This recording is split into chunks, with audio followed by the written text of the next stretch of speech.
Hello dear students, welcome again. આજે આપણે વાત કરવાના છીએ સમરી ઓફ ક્લાસિફિકેશન, એટલે કે વર્ગીકરણનો સારાંશ છે એના માટે આપણે વાત કરવાના છીએ. હવે આપણે જોઈ ગયા એ મુજબ કે ઘણી બધી વર્ગીકરણની પદ્ધતિઓ આવી ગઈ. આપણે સૌથી પહેલા જોયું તો પ્રાથમિક પ્રકારનું વર્ગીકરણ એરિસ્ટોટલ વડે આપવામાં આવ્યું. ત્યારબાદ આપણે એવું જોયું કે એરિસ્ટોટલ પછી વર્ગીકરણ આપવા માટે ઘણા બધા અલગ અલગ ટાઈપના વૈજ્ઞાનિક આવ્યા અને એ બધા વૈજ્ઞાનિક છે એમણે એમની પોતાની રીતે વર્ગીકરણ પદ્ધતિ છે એ આપવાની શરૂ કરી. હવે એ વર્ગીકરણની અંદર આપણને શું સારાંશ મળે છે, થોડા પોઈન્ટની અંદર આપણે ડિસ્કસ કરવું હોય તો એ વર્ગીકરણમાં શું શું ફેરફારની જરૂર હતી, શું એની અંદર ફેરફાર કરવા જોઈતા હતા, એ બધી વાત આપણે અત્યારે કરવાની છે. બરાબર. તો સૌથી પહેલા તો આપણે વર્ગીકરણ માટે જોશું કે પદ્ધતિની અંદર કોષ દિવાલને લઈને સામાન્ય રીતે આપણે બધા સજીવોને ગોઠવેલા. બરાબર. તો આવા કયા કયા સજીવો હતા કે જેમની અંદર કોષ દિવાલ હતી અને એને આપણે સામાન્ય રીતે એક જ સૃષ્ટિની અંદર મૂકી દીધા હતા. બરાબર. તો એ હતા વનસ્પતિ સૃષ્ટિના સભ્યો. તો એની અંદર આપણે સૌથી પહેલા જોઈએ તો બેક્ટેરિયાને લઈ લીધા. બરાબર. ત્યારબાદ લીલ છે એને પણ આમાં સમાવેશિત કરી. પછી અહીંયા આગળ આવે છે ફૂગ, તો એની અંદર પણ કોષ દિવાલ છે એને પણ એની અંદર સમાવેશિત કરી દીધી. ત્યારબાદ જોઈએ તો મોસ દ્વિઅંગી વનસ્પતિ છે, એનો એક પ્રકાર છે. સાથે સાથે બધી જ દ્વિઅંગી વનસ્પતિઓ. એની સાથે તમે જુઓ તો ત્રિઅંગી વનસ્પતિ.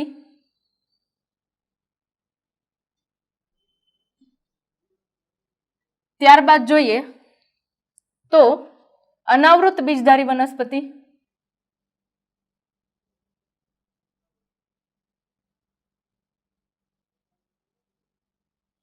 બરાબર. ત્યારબાદ તમે જુઓ તો આવૃત બીજધારી વનસ્પતિ.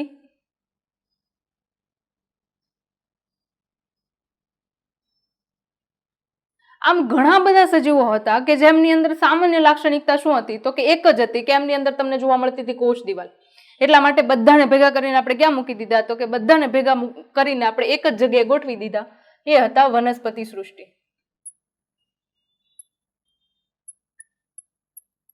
બરાબર. તો આ પહેલાની વર્ગીકરણ પદ્ધતિ હતી, એનો સૌથી મોટો ડ્રોબેક હોય તો આ છે. બરાબર. હવે આની અંદર હું તમને કહું તો મેજર ડ્રોબેક ની અંદર પહેલું આપણે કહીએ તો મોનેરા સૃષ્ટિ અને પ્રોટિસ્ટા સૃષ્ટિ છે એમને અલગ નહોતી પાડી. બરાબર. બંનેનું આપણને અલગીકરણ જોઈતું હતું પણ એ અહીંયા આગળ જોવા મળ્યું નથી. ત્યારબાદ બીજો પોઈન્ટ જોઈએ કે જે વર્ગીકરણની અંદર ખાસ ધ્યાનમાં આવે છે એ છે સ્વયંપોષી અને વિષમપોષી સજીવો છે એમના વચ્ચે કોઈ ભેદ નથી. કયા સજીવો? સ્વયંપોષી અને વિષમપોષી સજીવો.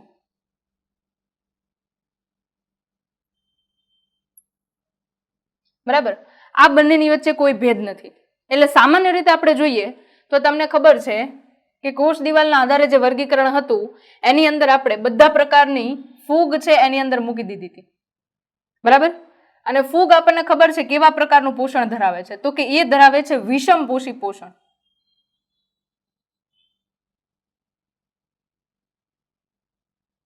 રાઈટ.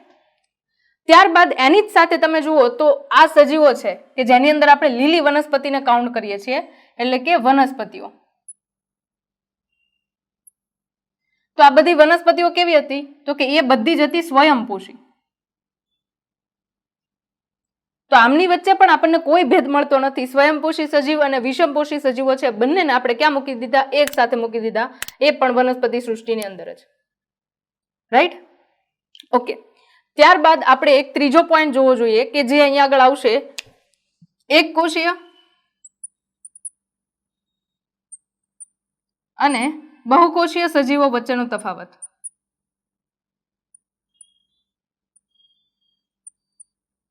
બરાબર. આ ત્રણેયની વચ્ચે આપણને ભેદ મળવો જોઈતો હતો. એક કોષીય સજીવોની વચ્ચે અને બહુકોષીય સજીવો છે એમની વચ્ચે.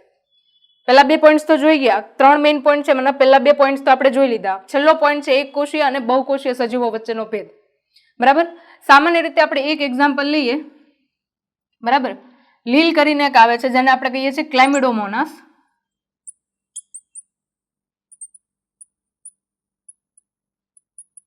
બરાબર.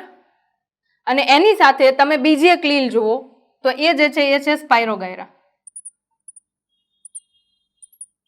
બરાબર, તમે એનસીઈઆરટી ની ટેક્સ્ટ બુક રીડ કરશો, બરાબર, જે આરએચ વિટેકર અને ત્રિક્ષેત્રીય વર્ગીકરણ પદ્ધતિ છે એ પૂરી થાય એના પછી એનસીઈઆરટી નો પેરેગ્રાફ જુઓ તો એની અંદર તમને આખી વર્ગીકરણને લઈને સમરી આપી છે. એની અંદર તમને આવા અલગ અલગ ટાઈપના એક્ઝામ્પલ્સ મળશે જે અત્યારે આપણે ડિસ્કસ કરી રહ્યા છીએ. બરાબર, તો ક્લેમિડોમોનાસ અને સ્પાયરોગાયરા જે છે એ બંનેમાં તમે જુઓ તો ક્લેમિડોમોનાસ છે એ કેવી છે તો કે એક કોષીય લીલ છે. બરાબર, જ્યારે સ્પાયરોગાયરા તમે જુઓ તો એ કેવી છે તો કે એ બહુકોષીય લીલ છે. બરાબર, બંનેના ફોટોગ્રાફ છે એ અહીંયા તમને સામે દેખાતા હશે. બરાબર, અને એ ફોટોગ્રાફ છે એની અંદર તમે જોઈ શકો છો કે ક્લેમિડોમોનાસ ઓલરેડી એક કેવી છે, એક કોષીય લીલ છે, અને સ્પાયરોગાયરા છે એ કેવી છે તો કે બહુકોષીય લીલ છે. બરાબર, તો બંનેના આધાર આપણને એ પણ ખબર પડી ગઈ કે વર્ગીકરણ પદ્ધતિની અંદર આ મુખ્ય ડ્રોબેક છે.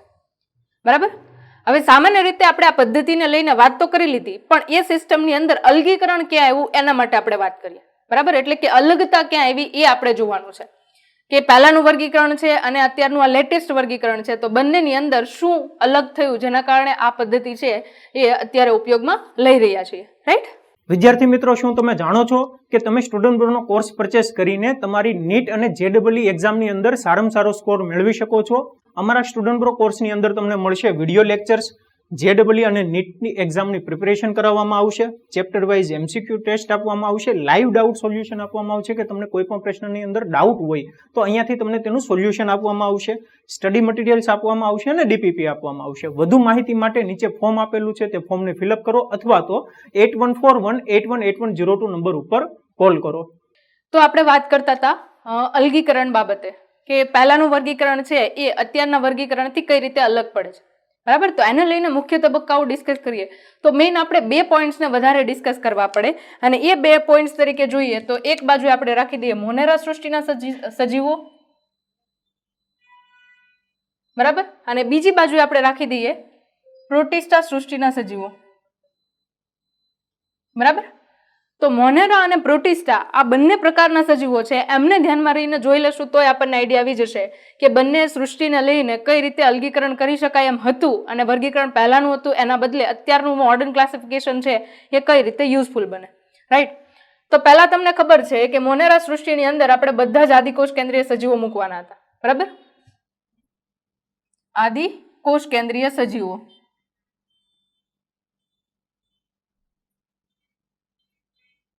બરાબર, જ્યારે આ પ્રોટિસ્ટા સૃષ્ટિ છે એની અંદર કયા સજીવો મૂકવાના હતા તો કે એની અંદર આપણે મૂકવાના હતા સુકોષ કેન્દ્રીય સજીવો, પણ અહીંયા આગળ વર્ડ ડિફાઇન કરશું આપણે, સુકોષ કેન્દ્રીય એકકોષીય સજીવો.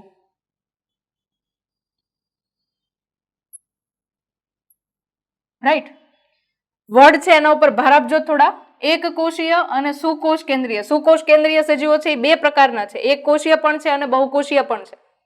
બરાબર, ફોર એક્ઝામ્પલ સિમ્પલી તમને એક્ઝામ્પલ આપું તો અહીંયા આગળ બે પાર્ટ્સ લઈએ આપણે, એક વનસ્પતિ સૃષ્ટિ અને બીજું પ્રાણી સૃષ્ટિ. બરાબર, પહેલાના વર્ગીકરણની અંદર તમે જુઓ તો ક્લેમિડોમોનાસ અને ક્લોરેલા. બરાબર, બંનેના ફોટોગ્રાફ તમે લોકો જોઈ શકો છો. ક્લેમિડોમોનાસ અને ક્લોરેલા એક કોષીય લીલ છે. બરાબર, તો ક્લેમિડોમોનાસ અને ક્લોરેલા બંને જુઓ તો એક કોષીય છે, પણ એની સાથે તમે જુઓ તો એડ કરેલું હતું આપણે શું વનસ્પતિ સૃષ્ટિની અંદર, તો કે એની સાથે એડ કરેલું હતું બહુકોષીય લીલ તરીકે કોઈ પણ લીલ લઈ લો તમે, ફોર એક્ઝામ્પલ સ્પાયરોગાયરા. બરાબર, અથવા તો બધી લીલી વનસ્પતિ લઈ લો, અને વનસ્પતિ મોટા ભાગે કેવી છે તો કે બહુકોષીય છે. આ છે એ કયા હતા તો કે એક કોષીય હતા, આ છે એ બહુકોષીય હતા. બરાબર, તો એ જે છે એ અલગીકૃત કરીને વનસ્પતિ સૃષ્ટિની અંદર બધા પ્રકારની આપણે વનસ્પતિ મૂકી દીધી, અને અહીંયા આગળ ક્લેમિડોમોનાસ અને ક્લોરેલા છે એમને આપણે અલગથી સેપરેટ કઈ જગ્યાએ મૂકી દીધા તો કે સૃષ્ટિ પ્રોટિસ્ટાની અંદર મૂકી દીધા. બરાબર, એ જ રીતે તમે પ્રાણીની અંદર જુઓ તો પ્રાણીઓ જે છે એની અંદર પેરામિશિયમ, અમીબા,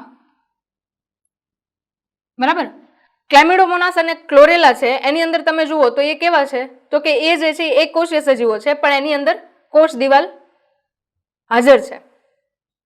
અને એની સામે તમે પેરામિશિયમ અને અમીબા જુઓ તો એની અંદર કોષ દિવાલ ગેરહાજર છે.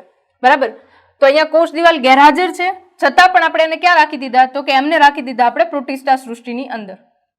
બરાબર, એ વસ્તુ અહીંયા આગળ ડિફરન્શિએટેડ થઈ ગઈ સુકોષ કેન્દ્રીય એક સજીવોની અંદર. બરાબર, એની સામે તમે જુઓ તો મોનેરાની અંદર આપણે કયા પ્રકારના સજીવોને એડ કર્યા તો કે મોનેરાની અંદર તમને ખબર હશે બ્લુ ગ્રીન આલ્ગી. બરાબર, જેને આપણે સાયનોબેક્ટેરિયા તરીકે ઓળખીએ છીએ. બરાબર, જેને બ્લુ ગ્રીન આલ્ગી એટલે કે શોર્ટ ફોર્મ ની અંદર બીજીએ તરીકે પણ ઓળખાય છે. ક્યારેક ક્વેશ્ચન ની અંદર તમને બીજીએ ખાલી મૂકી દે અને પૂછે તમને તો તમને આઈડિયા હોવો જોઈએ કે BGA નો મિનિંગ થશે બ્લુ ગ્રીન આલ્ગી.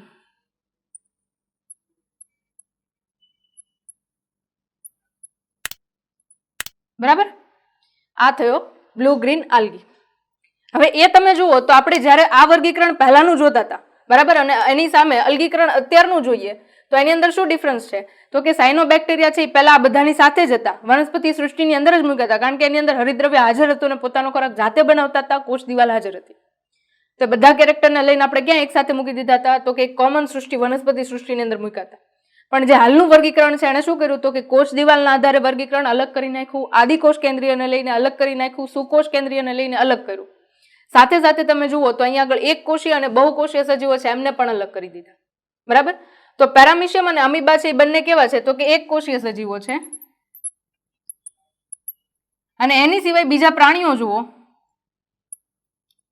બરાબર, સમુદાય આપણે લઈએ, ભણશું આપણે ચેપ્ટર 4 ની અંદર બધા જ સમુદાયને ભણવાના છીએ, પણ એ પહેલા હું તમને કહી દઉં અહીંયા સછિદ્રથી લઈને મેરુદંડી સુધીના બધા જ સમુદાય. બરાબર, આ બધા કેવા છે તો કે આ બધા છે એ બહુકોષીય છે. તો પણ આપણે એક સાથે એક કોષીય પેરામિશિયમ અમીબાની સાથે ક્યાં મૂક્યા હતા તો કે એમને મૂક્યા હતા આપણે બહુકોષીય સજીવો તરીકે, એની સાથે જ મૂક્યા હતા. બરાબર, પણ અહીંયા વર્ગીકરણની અંદર અલગીકરણ આપ્યું એટલે પેરામિશિયમ અને અમીબા છે એ ક્યાં જતા રહ્યા તો કે એ જતા રહ્યા પ્રોટિસ્ટાની અંદર, જ્યારે સ્પાયરોગાયરા જેવી લીલ જે છે એ બહુકોષીય સજીવો છે એટલે એ આવી ગયા પાછા લીલ સૃષ્ટિની અંદર વનસ્પતિ સૃષ્ટિમાં જ. બરાબર, અને એ જ રીતે તમે સછિદ્ર સમુદાયના પ્રાણીઓ જુઓ અહીંયા આગળ તો સછિદ્રથી લઈને મેરુદંડી સુધીના બધા પ્રાણીઓ કેવા છે તો કે એ બધા છે બહુકોષીય પ્રાણીઓ છે, પણ આવી ગયા ક્યાં તો કે એક કોષીયની સાથે જ, પણ વર્ગીકરણના અંતે અહીંયા પ્રોટિસ્ટા સૃષ્ટિની અંદર અલગ થઈ ગયા. હવે વાત આવે છે કે વર્ગીકરણ છે એ બદલાય છે, બદલાણું એની પાછળનું કારણ શું છે તો મુખ્યત્વે વર્ગીકરણ બદલાણું એની પાછળના કારણો જોઈએ તો પહેલું કારણ અહીંયા આગળ તમને હું કહીશ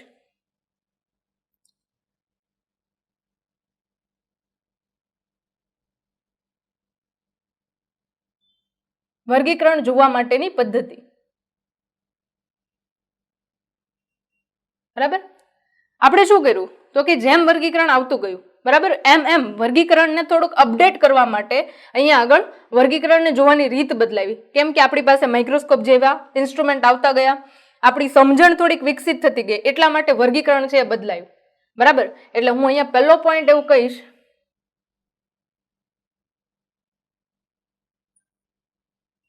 સમજણ અથવા તો સમજણ શક્તિમાં વધારો થયો.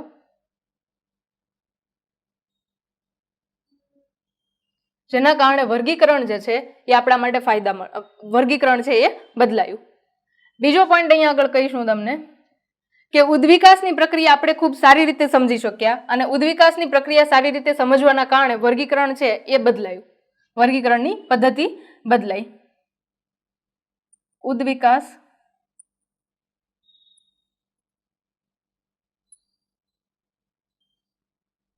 બરાબર, તો ઉદ્વિકાસની અંદર જે ફેરફાર થયો એના કારણે પણ તમને વર્ગીકરણ છે એની અંદર ફેરફાર જોવા મળ્યો. અને હવે એના પછી જોઈએ તો હાલનું જે મોડર્ન ક્લાસિફિકેશન છે એટલે કે આધુનિક વર્ગીકરણ છે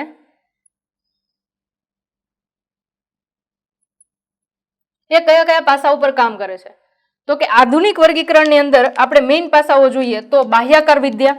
અત્યાર સુધીના જેટલા પણ ફેક્ટર આપણે વર્ગીકરણની અંદર લીધા એ બધા જ ફેક્ટર છે એ આધુનિક વર્ગીકરણની અંદર સમાવેશિત કરી દેવામાં આવ્યા છે. બરાબર, તો એની અંદર તમે જુઓ આધુનિક વર્ગીકરણમાં તો બાહ્યાકાર સંરચના, બાહ્યાકાર સંરચના. બીજું આપણે લઈએ છીએ દેહ ધર્મ વિદ્યા. બરાબર. ત્રીજો પોઈન્ટ એના પછી જોઈએ તો અહીંયા આગળ છે કોષ વિદ્યા. બરાબર. અને એના પછી ચોથો પોઈન્ટ અહીંયા જોઈએ તો એ છે જાતિ ઉદ્વિકાસીય સંબંધો.